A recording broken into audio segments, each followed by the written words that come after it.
नमस्कार दोस्तों, स्वागत है आपका न्यूटन्स लॉज ऑफ मोशन के नेक्स्ट लेक्चर में। और पिछले लेक्चर में हमने जो भी थ्योरी कवर की थी, आज उसके बेसिस पर हमको कुछ क्वेश्चंस ट्राई करने हैं। सिंपल से दो कैटेगरी के क्वेश्चंस हमको आज समझने हैं। पहला कैटेगरी है कि जब ऑब्जेक्ट रेस्ट पे होता हो, अगर ऑब्जेक्ट रेस्ट पे है तो क्या किया जाए, ये फर्स्ट कैटेगरी हो जाएगी। और अगर ऑब्जेक्ट एक्सेलरेट करता है तो क्या किया जाए, ये आपकी सेकेंड कैटेगरी हो जाएगी। तो इस क्वेश्चन से स्टार्ट करते हैं। तो हेडिंग लिखेंगे आप, साइड हेडिंग लिखेंगे problems on translational equilibrium. Problems on translational equilibrium. तो ये साइड हेडिंग हो जाएगी problems on translational equilibrium.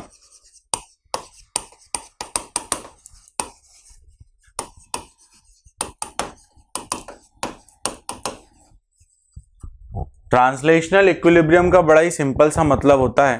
Translational equilibrium का मतलब होता है नेट फोर्स जीरो। अगर किसी ऑब्जेक्ट पर नेट फोर्स जीरो है तो हम बोलते हैं कि ट्रांसलेशनल इक्विलिब्रियम है। तो आज के लेक्चर की थ्योरी बड़ी सिंपल सी है कि अगर कोई ऑब्जेक्ट ट्रांसलेशनल इक्विलिब्रियम में होता होगा तो उस पर नेट फोर्स जीरो होता होगा। कौन सा नेट? नेट एक्सटर्नल फोर्स, क्योंकि न्यूटन का सेकेंड लॉ किस फोर्स की बात करता है? सिर्फ और सिर्फ एक्सटर्नल फोर्सेस की। तो नेट एक्सटर्नल फोर्स जीरो होता होगा। अब क्योंकि ये वेक्टर है, इसके तीन कंपोनेंट किए जा सकते हैं, तो अगर नेट फोर्स जीरो है तो इसका एक्स कंपोनेंट भी जीरो होता होगा, वाई कंपोनेंट भी जीरो होता होगा और जेड कंपोनेंट भी जीरो होता होगा। अब सिंपल है क्वेश्चन, अगर आपसे एक्स एक्सिस में पूछा गया है तो समेशन एफ एक्स लगा दोगे, वाई में पूछा है तो समेशन एफ वाई लगा दोगे।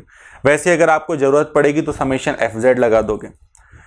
किसी के दिमाग में डाउट हो सकता था समेशन क्यों यूज कर लिया, तो बात बड़ी सिंपल सी है। यहां लिखा हुआ एफ नेट, नेट फोर्स कैसे निकालोगे? टोटल करके ही निकालोगे ना। मान लो 4-5 फोर्स एक साथ लग रहे हैं, आपको नेट फोर्स निकालना है, तो उन 4-5 फोर्स का टोटल करोगे ना। तो एफ नेट बोलो, चाहे एफ टोटल बोलो, चाहे समेशन बोलो, बात तो एक ही हुई, क्योंकि टोटल करने में भी सम करना पड़ता। तो टोटल बोलो, चाहे सम बोलो, चाहे समेशन बोलो, एक ही बात है।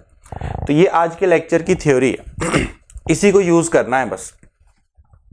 तो देखते हैं पहला क्वेश्चन, जो कि बहुत आसान है। अपने आप में मजाक है ये क्वेश्चन, इतना आसान है। तो पहला क्वेश्चन कुछ ऐसा बोलता है कि ये सीलिंग थी और यहां से एक स्ट्रिंग आती है और उसके बाद एक ब्लॉक होता है, ब्लॉक का मास m है। अब क्वेश्चन कहता है कि ब्लॉक अगर रेस्ट पे है तो रस्सी में टेंशन क्या होता होगा। ये क्वेश्चन है, ये हमसे पूछा गया है। सॉल्यूशन बड़ा ही आसान है। ये थोड़ा सा वीडियो पॉज करेंगे, इसको नोट कर लें जरा। मान के चलते हैं हो गया होगा। इसका सॉल्यूशन देखें, सॉल्यूशन बड़ा ही आसान है। देखो क्वेश्चन कितना ही आसान, कितना ही टफ क्यों ना हो, आपका काम है आपको एफबीडी जरूर बनाना है। क्योंकि अगर आप एफबीडी बनाने में कामचोरी करोगे तो हो सकता है इजी क्वेश्चन तो आपसे बन जाए, लेकिन अच्छे क्वेश्चन फिर नहीं बनते अगर एफबीडी हम नहीं बनाते हैं। तो वही है, एफबीडी बनाने की आदत डाल लो। तो इसका मैं जानता हूं कि डायरेक्ट इसका आंसर एमजी बोला जा सकता है, लेकिन फिर भी मैं इस पर एफबीडी बना रहा हूं। तो इसका एफबीडी बनाने जा रहा हूं मैं। एफबीडी बनाने का step number 1, isolate the object. Step number 2, apply non contact forces like mg। And step number 3, draw contact forces. इसका कॉन्टैक्ट रस्सी के साथ हुआ है, रस्सी में टेंशन होता है T, जो कि अवे फ्रॉम द ऑब्जेक्ट होता है। अब अगर ये ऑब्जेक्ट रेस्ट पे था तो इस पर नेट फोर्स जीरो होना चाहिए था, तो मैंने लिख दिया net force along y axis should be 0। और प्रॉपर साइन कन्वेंशन यूज करूंगा। ऊपर लगता है T तो पॉजिटिव, नीचे लगता है mg तो नेगेटिव। तो यहां से T इक्वल टू mg आ जाएगा और क्वेश्चन सॉल्व हो जाएगा। इतना आसान होता है। तो वीडियो पॉज करें, इतना नोट करें, फिर हम आगे बढ़ते हैं। तो आगे बढ़ते हैं नेक्स्ट क्वेश्चन की तरफ।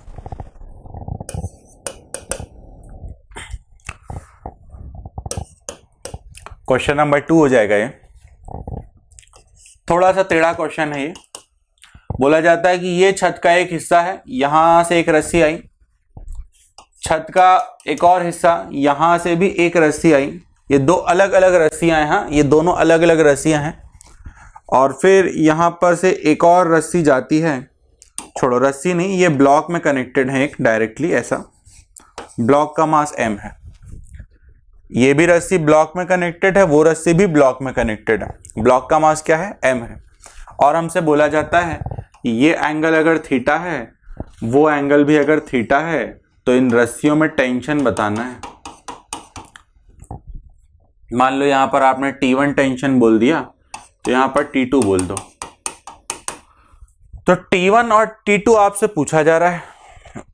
एक जरूरी बात और लिखी हुई है कि ये रेस्ट पे होता है। अब फिर से वही बात, ऑब्जेक्ट अगर रेस्ट पे है तो उस पर नेट फोर्स 0 होता होगा। सॉल्यूशन में आते हैं, सॉल्यूशन में सबसे पहले क्या बनाऊंगा, FBD। तो step number 1 isolate the object, कर दिया। स्टेप नंबर 2 अप्लाई mg, लगा दिया। अब इसका जो कांटेक्ट है वो दो रस्सियों से हुआ है ना, ये अलग रस्सी थी, ये अलग रस्सी थी, तो दो रस्सियों के साथ इसका कांटेक्ट हुआ है, तो दोनों रस्सी से इस पर टेंशन आ गया होगा। ये रहा tension T1 away from the object, और ये रहा tension T2 away from the object, ऐसा हो गया। अब क्या करेंगे, अब कुछ नहीं, जो फोर्स आड़ा टेढ़ा भागेगा उसके कंपोनेंट कर देंगे। तो देखिए ये एंगल थीटा दिया था, ये एंगल भी थीटा दिया था, T1 का एक कंपोनेंट यहां आता T1 cos थीटा, और T1 का एक और कंपोनेंट यहां पर आता T1 sin थीटा। ये T1 के कंपोनेंट मैंने कर डाले, वैसे T2 के कर देता हूं। यहां हो जाता T2 cos थीटा, और ऊपर की तरफ आ जाता T2 sin थीटा। तो ऐसे दो कंपोनेंट हमने कर दिए, दो कंपोनेंट, टोटल 4 कंपोनेंट हो गए, इतना हमने कर डाला। अब हम बोलेंगे कि अगर ऑब्जेक्ट रेस्ट पे था तो समेशन fx भी 0 होना चाहिए और समेशन fy भी 0 होना चाहिए। तो पहले मैं लिखने जा रहा हूं summation fx equal to 0, summation fx equal to 0। तो आप सिंपली ये देखिए x में लगने वाले कौन कौन से फोर्सेस हैं, दो ही फोर्स तो हैं, एक T1 cos थीटा है और एक T2 cos थीटा है। तो समेशन fx 0 मतलब x में लगने वाले फोर्सेस का सम 0, x में ये वाला फोर्स लगा T1 cos थीटा, राइट में था इसलिए पॉजिटिव, ये किधर लग रहा है लेफ्ट में, तो यहां से आ जाएगा T1 equal to T2, equation number 1। अब एक और यूज कर लूंगा क्या, समेशन fy। अब y में लगने वाले फोर्सेस देखिए, y में ऊपर की तरफ लग रहे हैं दो force, T2 sin theta and T1 sin theta. तो लिखा जाता T2 sin theta plus T1 sin theta, ये ऊपर वाले फोर्सेस हो गए, और नीचे की तरफ क्या लग रहा है mg, तो लिखूंगा मैं minus mg should be equal to 0, ऐसा लिखता। अब इक्वेशन नंबर 1 से एक बात क्लियर है कि T1 और T2 इक्वल है, T1 और T2 इक्वल है, तो क्यों ना हम T2 की जगह भी T1 रख दें। तो अगर मैं T2 की जगह T1 रख देता तो ये 2T1 sin थीटा हो जाता, ये माइनस mg उस साइड चला जाता, और यहां से आप देख सकते हैं T1 कैलकुलेट हमने कर लिया, जो कि mg/2 sin थीटा होता होगा। ऐसे कैलकुलेट हो जाता है, जितना T1 था उतना ही T2 है, दोनों वैल्यूज हमने कैलकुलेट कर ली। तो थोड़े से अच्छे क्वेश्चंस ऐसे सॉल्व होते हैं, इससे अच्छा क्वेश्चन आपको नहीं मिलेगा तो टेंशन मत लो, इससे टफ क्वेश्चन नहीं पूछा जाएगा आपसे। ज्यादा से ज्यादा टफ आपसे यही पूछा जा सकता है कि कंपोनेंट x में भी चला जाए और y में भी चला जाए। तो जब x और y दोनों में कंपोनेंट चले जाते हैं तो समेशन fx भी लगा देते हैं और समेशन fy भी लगा देते हैं। वीडियो पॉज करेंगे, इसको नोट करेंगे, फिर हम आगे बढ़ते हैं। एक और क्वेश्चन देखते हैं नेक्स्ट टाइप का, क्वेश्चन नंबर 3। थोड़ा सा अलग क्वेश्चन है, अलग ऐसे है कि मान लो ये कोई इंक्लाइंड है, मान लो ये कोई इंक्लाइंड सरफेस है, एक मिनट, मान लेते हैं कि कोई इंक्लाइन सरफेस था, यहां एक इंक्लाइन सरफेस पर एक दीवार है, वॉल, इस वॉल से एक रस्सी आई ऐसे, और फिर यहां होता था एक ब्लॉक एम मास का। ये सवाल है। अब बोला जाता है कि जो ब्लॉक है रेस्ट पे रहता है, तो ब्लॉक अगर रेस्ट पे रहता है तो इस रस्सी में टेंशन क्या होता होगा और यहां से नॉर्मल क्या लगता होगा, ये हमसे पूछा जा रहा है। हमसे बोला जाता है कैलकुलेट टेंशन एंड नॉर्मल। ये दो बातें पूछी जा रही हैं। क्वेश्चन बड़ा ही आसान है, सॉल्यूशन देखिए, सॉल्यूशन उससे भी आसान। सॉल्यूशन में वही करना है, सबसे पहले आप एफबीडी ही बनाओगे। और एक जरूरी बात, अगर क्वेश्चन में ऑब्जेक्ट टेढ़ा बना हुआ है ना, तो आपके सॉल्यूशन में भी टेढ़ा ही बनना चाहिए। तो ये देखिए, step number 1 isolate the object, step number 2 apply MG, इतना कर दिया। अब देखिए इसका कांटेक्ट कहां कहां से हुआ है। इसका कांटेक्ट एक तो इस सरफेस से हुआ है, तो सरफेस से ऐसा एक नॉर्मल आया होगा, नॉर्मल ऐसा एक नॉर्मल आ गया होगा, और ऐसा एक टेंशन आ गया होगा अवे फ्रॉम द ऑब्जेक्ट।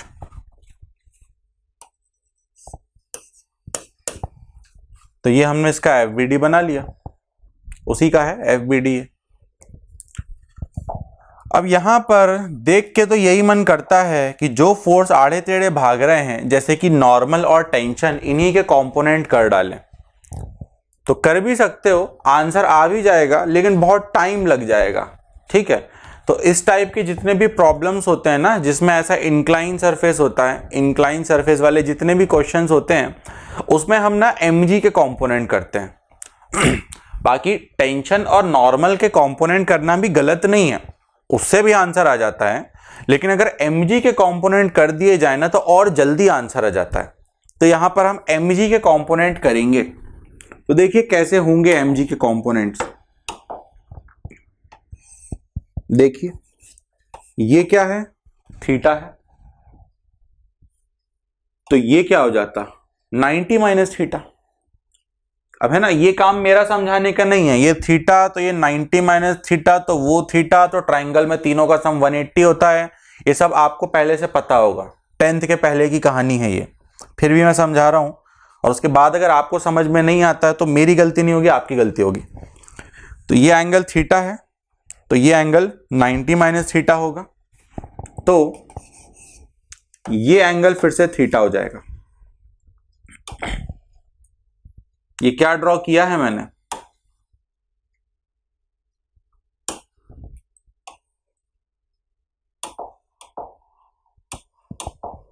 ये मैंने यहां परपेंडिकुलर ड्रॉ किया है। ये जो लाइन दिख रही है ना आपको, ये line, this line is perpendicular, मतलब नॉर्मल जैसी लाइन है, ये परपेंडिकुलर लाइन है। तो मैंने कहा ये थीटा था, तो ये भी थीटा हो जाएगा। तो mg के कंपोनेंट्स, एक कंपोनेंट यहाँ आ जाएगा mg का, जो कि mg cos थीटा होगा, और एक कंपोनेंट यहाँ आ जाएगा जो कि mg sin थीटा होगा।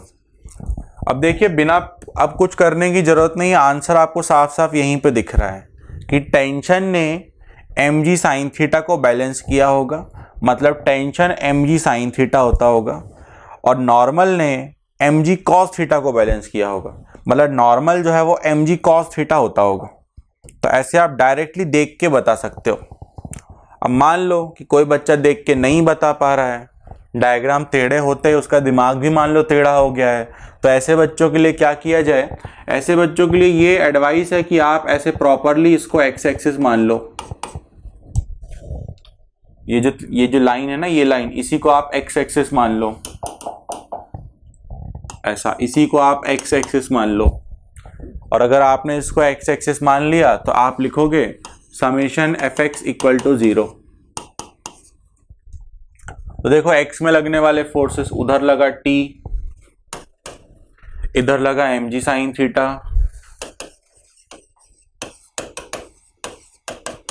ये 0 होना चाहिए, तो टेंशन यहां से आ जाएगा mg sin थीटा।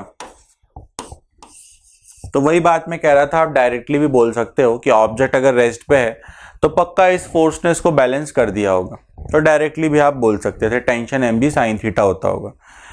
रही बात नॉर्मल की, तो नॉर्मल में भी आप ऐसा कर सकते हो। आप क्या कर सकते हो, आप इसको y एक्सिस मान सकते हो। भाई x और y भगवान ने थोड़ी बनाया है ना, वो तो हमने बनाया, हम कहीं भी मान सकते हैं। तो इस ऐसा y एक्सिस मान लो। तो देख लो जरा y एक्सिस में क्या क्या फोर्सेस लग रहे हैं। y एक्सिस में देखिए ऐसा लगा नॉर्मल और ऐसा लगा mg cos थीटा, तो आप लिखते हैं n minus mg cos theta should be equal to 0। तो नॉर्मल आ जाएगा mg cos थीटा। और कुछ ऐसे क्वेश्चन सॉल्व हो जाता है। डायग्राम देखने में खतरनाक लग रहा है क्योंकि डायग्राम में फोर्सेस कम और लाइंस ज्यादा हैं, तो इसलिए देखने में अजीब लग रहा है। लेकिन आप फोकस रखो ना अपने आप को, सिर्फ फोर्सेस पे ध्यान दो। तो सिर्फ 3 ही फोर्स तो हैं, एक टेंशन है, एक नॉर्मल है और एक mg है। और mg के खुले करा दिए हमने, mg के कंपोनेंट करा दिए बस। तो वीडियो पॉज करेंगे, इसको नोट करेंगे। ये बहुत ज़्यादा जूम आउट हो जा रहा है, 1 मिनट पहले वीडियो पॉज करके सिर्फ क्वेश्चन लिखो, इतना था क्वेश्चन।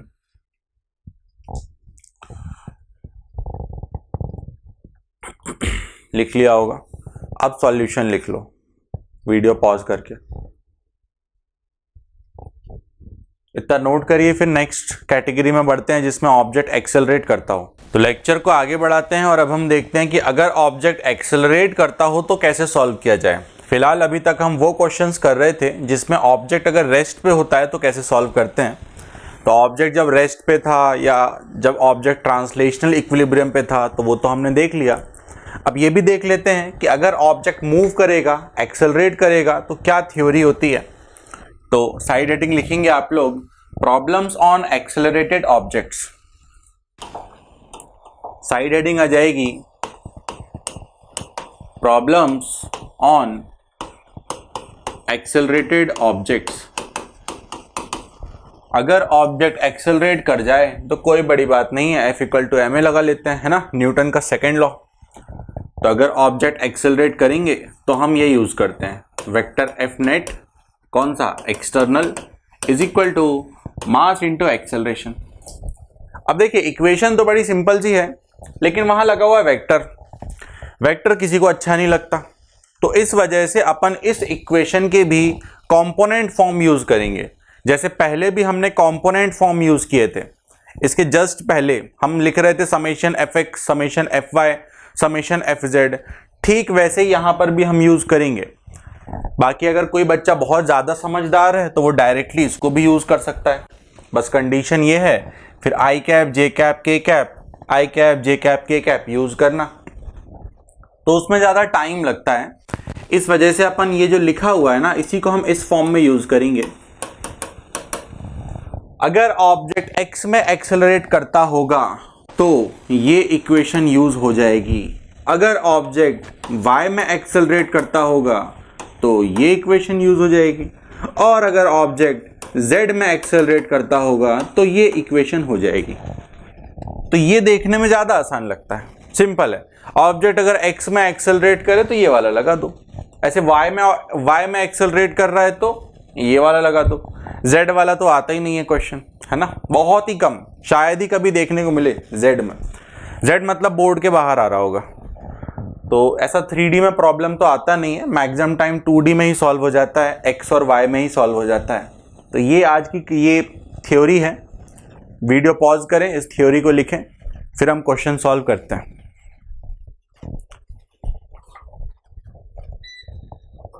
तो मान के चलते हैं आपने इसको नोट कर लिया होगा। इस पे सिंपल सिंपल से क्वेश्चन देखते हैं, बहुत ही आसान क्वेश्चन। देखिए, तो ये है क्वेश्चन नंबर 1 आपके सामने। ऐसा बोला जा रहा है कि एक ऑब्जेक्ट था, ऐसे रखा हुआ था, मास इसका 2 kg था। अब बोला जाता है यहां से एक 18 न्यूटन का फोर्स लगा दिया गया और यहां से एक 2 न्यूटन का फोर्स लगा दिया गया। तो जो इसका एक्सेलरेशन होगा वो बता दो। बहुत इजी क्वेश्चन है, इससे आसान क्या होगा। तो सीधी सी बात है, हॉरिजॉन्टल सरफेस पे रखा हुआ है, टेबल पे या ग्राउंड पे ये पड़ा हुआ था, ऐसे और ऐसे दो फोर्स लगा दिए गए, तो हॉरिजॉन्टल ही फिसलेगा ना। तो जब ये मूव करेगा तो एक्स एक्सिस में ही मूव करेगा ना, और अगर ये एक्स एक्सिस में मूव करने वाला है देन सिंपली आपको लगाना है summation F X is equal to M A X, simple. तो देखिए एक्स में लगने वाले फोर्सेस 18 माइनस 2 हो जाएगा, मास इसका 2 kg और एक्सेलरेशन इसका a। तो यहां से जो एक्सेलरेशन है वो कितना आ जाएगा, 18 में से 2 का 16, 16 बाई 2 8, तो एक्सेलरेशन इसका आ जाता होगा 8 मीटर पर सेकेंड स्क्वायर। तो इतना आसान होता है, बस आपको यही सोचना है कि ऑब्जेक्ट कौन से एक्सिस में एक्सेलरेट कर रहा है बस। एक और एग्जांपल देखते हैं, एक और एग्जांपल देखिए।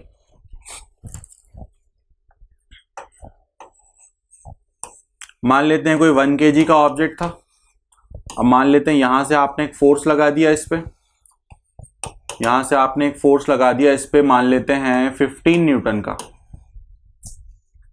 अब हमसे पूछा जा रहा है एक्सेलरेशन बता दो, एक्सेलरेशन पूछा जा रहा है। तो अगेन ये क्वेश्चन भी बहुत आसान है। देखिए सीधी सी बात है, सारे के सारे फोर्सेस आप देख सकते हो वाई एक्सिस में है, ये फोर्स भी वाई एक्सिस में लग रहा है, और इसका जो mg होता वो भी वाई एक्सिस में ही होता। तो ऊपर ये लगा फोर्स, नीचे लगा इसका mg,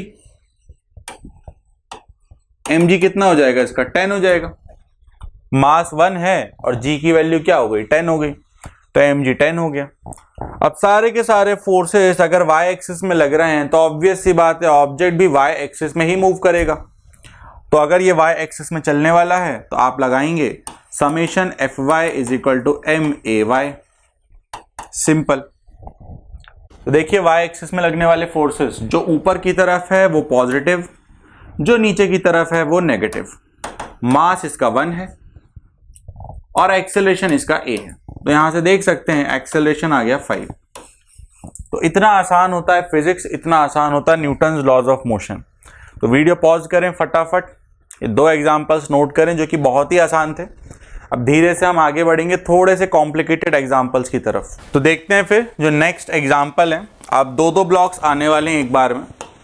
तो क्वेश्चन नंबर 3 देखिएगा।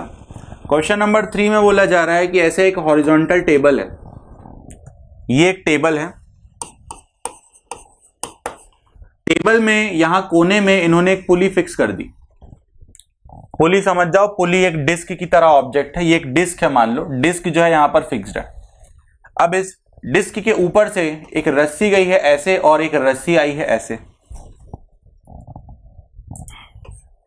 यहां पर एक ऑब्जेक्ट और यहां पर एक और ऑब्जेक्ट।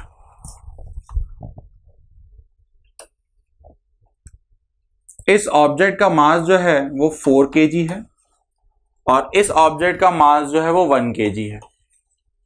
अब सीधी सी बात है, ये जो ये भारी है तो ये ऐसा नीचे ऐसा जाएगा नीचे, ये डाउनवर्ड मूव करेगा, और ये वाला अगर डाउनवर्ड मूव करेगा तो ये वाला जो है ऐसा राइट में मूव करेगा। तो मान लेते हैं ये ऐसा डाउनवर्ड मूव कर गया ए से और ये राइट में मूव कर गया ए से। हमसे यही पूछा जा रहा है कि एक्सेलरेशन क्या होता होगा। बहुत ही इजी प्रॉब्लम। तो देखिए कैसे सॉल्व होगा। सबसे पहली बात तो जो ऑब्जेक्ट जिस एक्सिस से मूव कर रहा है उस पर उसी एक्सिस पे फॉर्मूला लगाना है। जैसे ये वाला एक्स एक्सिस से मूव कर रहा है तो इसमें समेशन एफ एक्स लगेगा, ये वाला वाई एक्सिस में मूव कर रहा है तो इसमें समेशन एफ वाई लगेगा। बहुत ही सिंपल है। तो 1 kg की बात करते हैं जरा, देखिए तो लिखा मैंने फॉर 1 kg ब्लॉक के लिए, देखो ये बनाया मैंने इसका डायग्राम। नीचे इसका mg लगता होगा, कितना लगता होगा mg, मतलब ही नहीं हमको, क्या फर्क पड़ रहा है भाई, ऑब्जेक्ट तो x एक्सिस में चल रहा है ना, तो मुझे कौन से फोर्सेस से मतलब होना चाहिए, जो x एक्सिस में लग रहा है। अब y एक्सिस में अगर कोई फोर्स लग रहा है तो लगता रहे, उससे मुझे क्या मतलब। तो ऐसा mg लगता होगा। लगने दो, क्या फर्क पड़ रहा है, ऐसा नॉर्मल आता होगा, लगने दो, क्या फर्क पड़ रहा है, ऐसा टेंशन आता होगा अवे फ्रॉम द ऑब्जेक्ट, इससे मुझे फर्क पड़ेगा। क्यों? क्योंकि ये एक्स एक्सिस में लग रहा है, एक्सेलरेशन इसका ए है, तो इस पे मैं लिखना चाहता हूं summation F X is equal to M A X, ऐसा लिखना चाह। तो देखिए इस ऑब्जेक्ट पर x पे लगने वाले फोर्सेस, x पे सिर्फ एक ही फोर्स लग रहा है, उसका नाम है टेंशन, मास इसका है 1, एक्सेलरेशन है इसका a, इक्वेशन नंबर 1, ये बन गई इक्वेशन नंबर 1। ठीक वैसे ही सेम टू सेम आप इस पे जब लगाओगे समेशन एफ वाई तो बन जाएगी इक्वेशन नंबर 2। फिर क्या बचा? कुछ नहीं, इक्वेशन नंबर 1 और इक्वेशन नंबर 2 को सॉल्व करेंगे और आंसर आएगा। तो करते हैं इसका 4 kg का भी एफबीडी बनाते हैं। देखिए यहां पे बना रहा हूं मैं, ये आया 4 kg, इस पे नीचे लगता होगा इसका mg जो कि कितना होता होगा 40, ऊपर की तरफ क्या आता होगा इस पे टेंशन, क्योंकि टेंशन कैसा होता है away from the object. Acceleration किधर है इसका डाउनवर्ड्स। तो ध्यान से देखिएगा इसकी इक्वेशन को, यहीं पर बच्चे गलती करते हैं। तो लिखा जाएगा summation F Y is equal to M A Y, Y में लगने वाले फोर्सेस देखिए, ऊपर लगा है टी इसलिए पॉजिटिव, नीचे लगा है एम जी इसलिए नेगेटिव, इज इक्वल टू इसका मास जो कि 4 kg है टाइम्स इसका एक्सेलरेशन। बच्चे यहीं पे गलती करते हैं, बच्चे ना यहाँ पर ए लिख देते हैं जो कि उनको माइनस से लिखना चाहिए। देखो डाउनवर्ड एक्सेलरेशन है ना, डाउनवर्ड क्या होता है नेगेटिव होता है, इस वजह से यहाँ पर आप क्या लिखोगे माइनस ए। बस यहीं पर मिस्टेक के चांसेस होते हैं, बाकी सब सही रहता है। तो बस फिर कुछ नहीं बचा, दोनों साइड माइनस से मल्टीप्लाई कर दिया -1 से, तो ये बन गया 40 minus T is equal to 4a। ये हो गई इक्वेशन नंबर 2। अब या तो इक्वेशन नंबर 1 से t उठा के यहां रख दो, या फिर 1 और 2 को ऐड कर दो, जैसे आपकी इच्छा। तो मैंने क्या किया, मैंने 1 और 2 को ऐड कर दिया।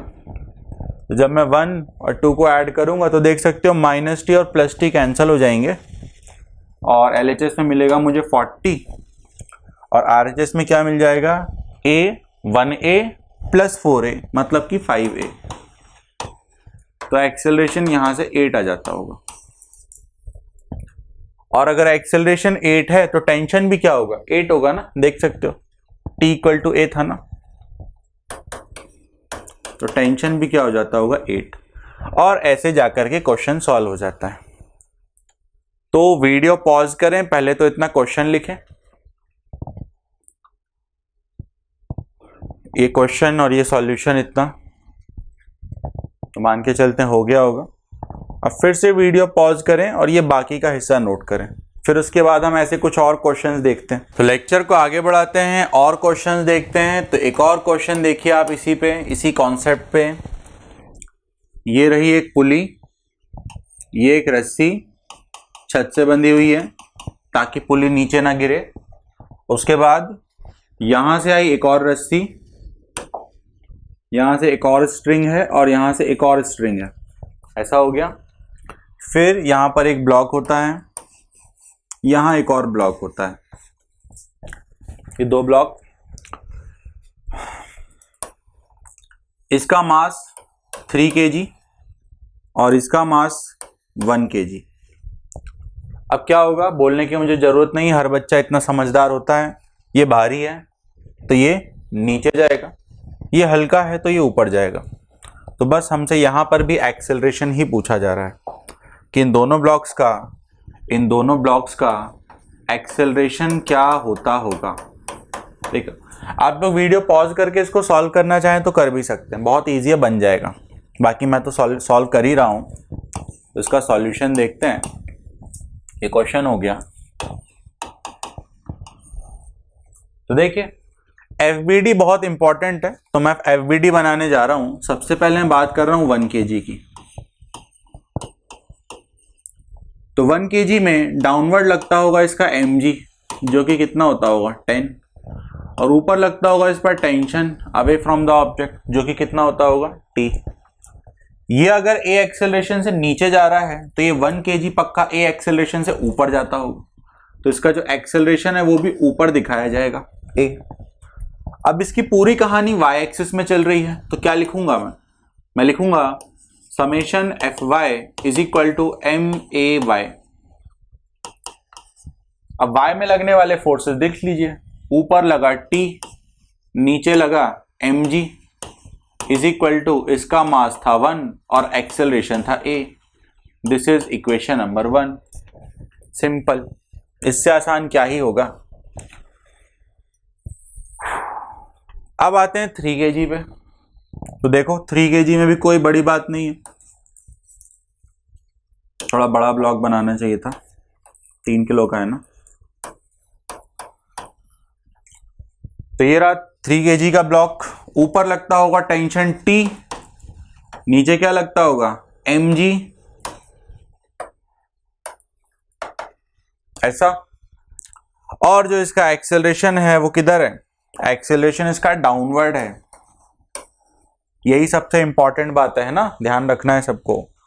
तो फिर से लगाता है इस पे वही चीज। तो देखिए ऊपर लगा T, नीचे लगा mg, ऊपर का पॉजिटिव नीचे का negative, is equal to mass into acceleration, है ना, डाउनवर्ड है ना एक्सेलरेशन, तो नेगेटिव आएगा। तो ये बन जाएगा 30 minus T is equal to 3। This is equation number 2। ऐसा हो जाएगा। अब कुछ नहीं बचा, फिर से आप कर सकते हो सॉल्व। देखो 1 और 2 को अगर आप ऐड कर दोगे तो देखो टी कैंसिल हो जाएगा। एनएलएम के जितने क्वेश्चन होते हैं ना, सब में एक अच्छी बात यही होती है कि अगर आपने अलग अलग एफबीडी बनाए हैं, अलग अलग इक्वेशन निकाली हैं, और अगर आप उन इक्वेशंस को ऐड कर दो ना, तो ये जो टेंशन होता है ना, ये गायब हो जाता है, ये कैंसिल हो जाता है। मैक्सिमम क्वेश्चन में ऐसा होता है, मैक्सिमम क्वेश्चन में ऐसा ही होता है। तो आप यही अप्रोच रखा करो, एक का एफबीडी बनाओ, एक इक्वेशन लिखो, दूसरे का एफबीडी बनाओ, दूसरे की इक्वेशन लिखो, और दोनों को ऐड कर दो, तो वो टी जो है ना अपने आप गायब हो जाता है। तो कर देते हैं फटाफट। देखिए 1 आपको दिख रहा है, 2 भी आपको दिख रहा है, मैं डायरेक्टली 1 + 2 कर रहा हूं। तो जब मैं इक्वेशन नंबर 1 + 2 करूंगा तो ये t तो कैंसिल हो जाएगा, और यहां 30 - 10 20 हो जाता, और राइट साइड में 1a और 3a 4a हो जाता। ये आपको खुद करना है, वो तो मैं बता दे रहा हूं, लेकिन ये आप इसके आगे आप खुद कर सकते हो। तो एक्सेलरेशन आ जाएगा। अब इसको आप कहीं पे भी रख दो, किसी भी इक्वेशन में। तो इसको मैं फर्स्ट वाली में रख रहा हूं।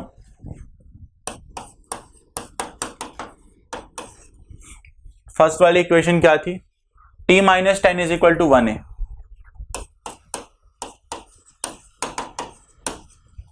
ये a इज इक्वल टू 5 यहां पर रख दो,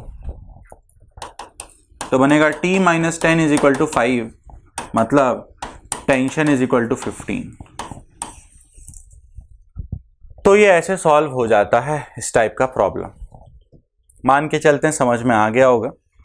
अब इसमें एक और अच्छी बात है कि अगर किसी बच्चे को इतना सारा सॉल्व नहीं करना है, अगर कोई बच्चा इतनी सारी मेहनत नहीं करना चाहता, तो उसके लिए एक डायरेक्ट फॉर्मूला भी होता है, उसके लिए एक डायरेक्ट फॉर्मूला भी होता है। तो वो भी मैं आपको लिखवा दे रहा हूं।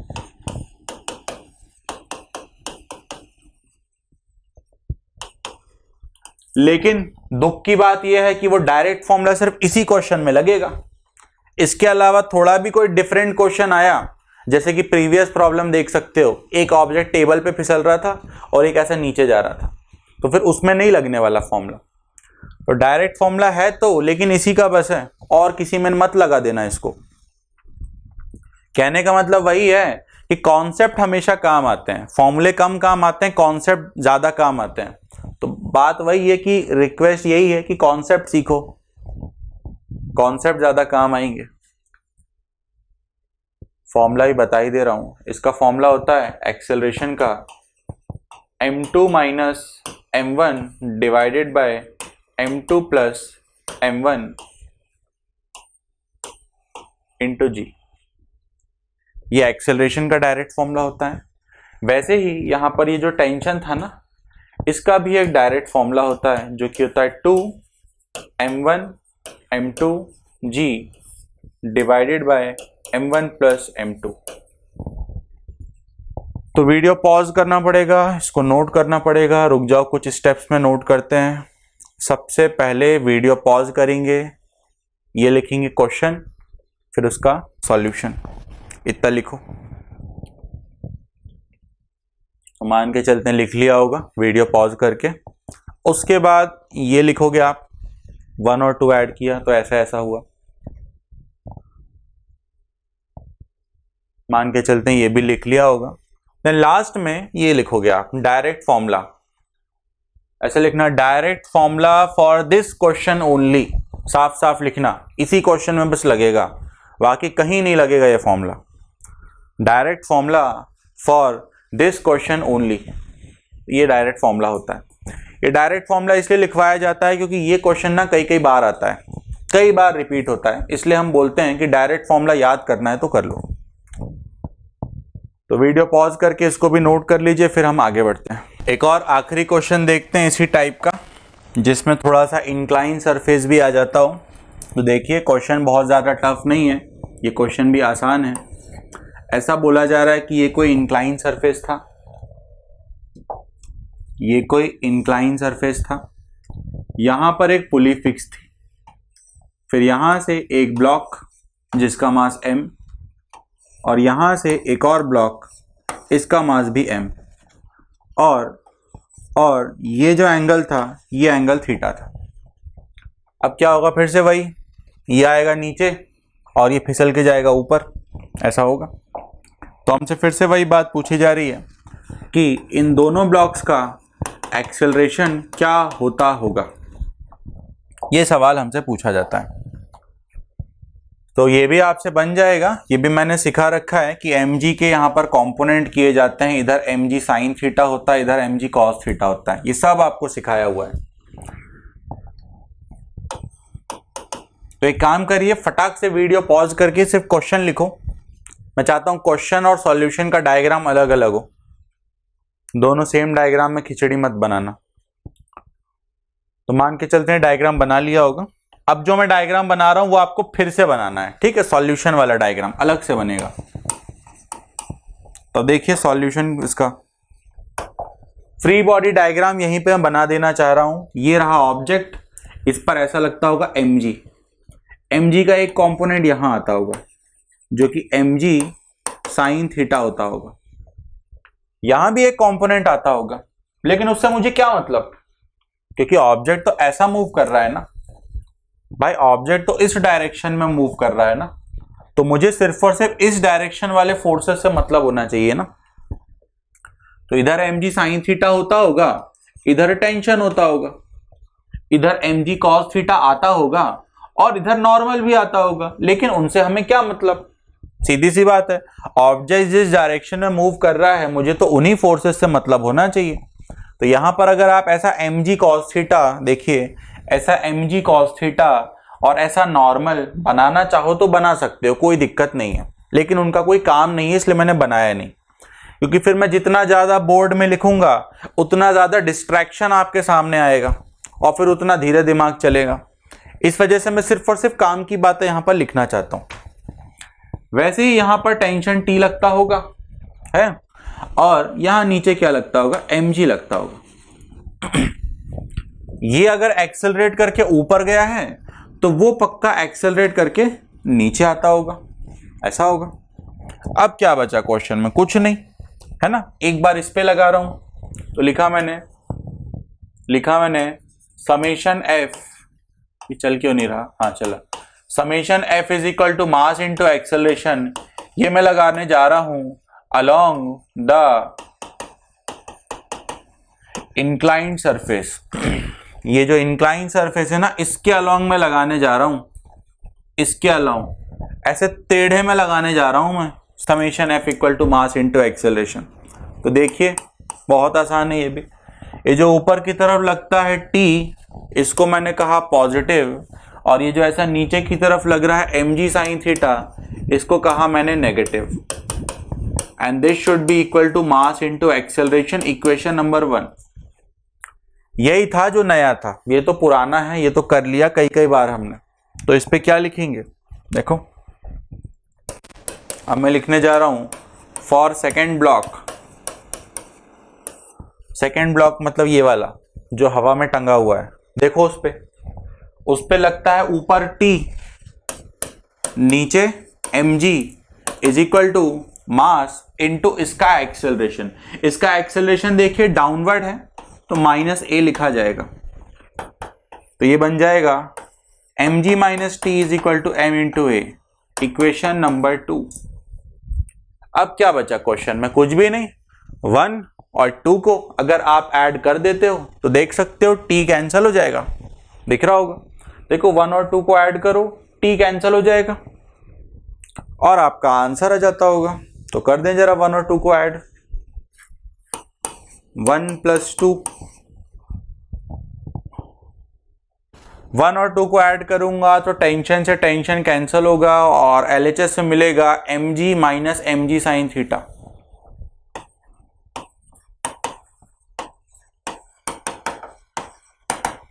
RHS में क्या मिलेगा देखिए, ma प्लस ma मतलब कि 2ma।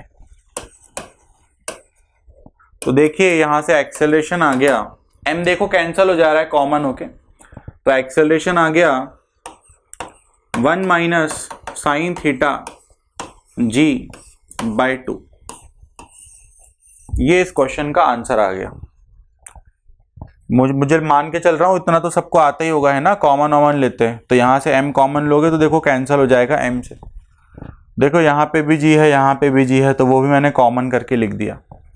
तो ऐसे एक क्वेश्चन सॉल्व हो जाता है। वीडियो पॉज करेंगे, इसको नोट करेंगे। इतना एक काम करता हूँ, इकट्ठा नोट कर लो, जूम आउट कर दिया, बहुत छोटा हो जाएगा शायद ये, रुक जाओ, वीडियो पॉज करके पहले इतना लिख लो तो मान के चलते हैं हो गया होगा। उसके बाद ये भी नोट कर लो।